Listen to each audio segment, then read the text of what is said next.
Masusing pag-aaralan ang posibleng paglipat ng 6 na Abukuma-class destroyer escort na alok ng Japan sa Pilipinas. Bubuin ng mga eksperto ng Philippine Navy ang team na mag-iinspeksyon sa naturang mga barko. Narito ang ulat. Hindi pa pinalang pag-transfer sa Pilipinas ng mga barkong pandigma mula sa Japan.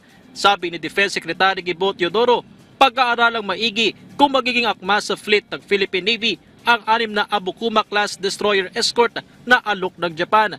Bahagi pa na magiging konsiderasyon ang gagastusin sa paggamit sa mga naturang warship na nasa 30 taon nang nasa serbisyo at ginamit ng Japan Maritime Self-Defense Force. It will add to the fleet size, but that will depend on whether we need to spend money for weaponizing it, for interoperability, for secure communications. The exercise to upgrade the weapon systems of all our existing vessels is a continuing exercise. So it's a balance. It's a resource management balance between acquiring new and maintaining and repurposing the old and the ordered vessels to come.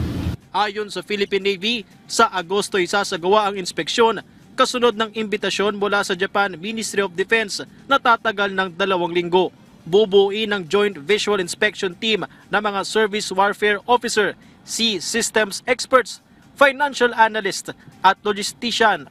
We will know if it is still viable to accept these warships. That remains to be seen. That will be known upon the conduct or after the conduct of the JVI. Appropriately, will be forwarding a recommendation to General Headquarters and to the Department of National Defense on what system upgrades are required. Ang Abukuma-class destroyer escort ng Japan ay may kaparehong kapabilidad sa Jose Rizal-class frigates ng Philippine Navy.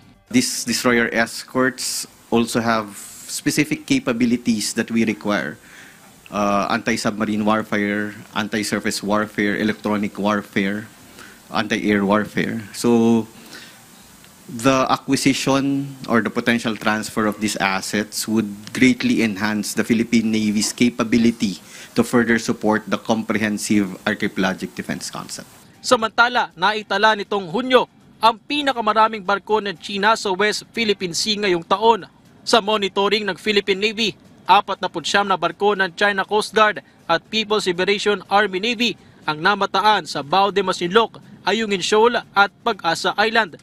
Posibleng dahilan daw ay ang lagay ng panahon at deployment cycle sa magkakaibang bilang ng mga barko ng China kada buwan. Patrick De Jesus para sa Pambansang TV sa Bagong Pilipinas.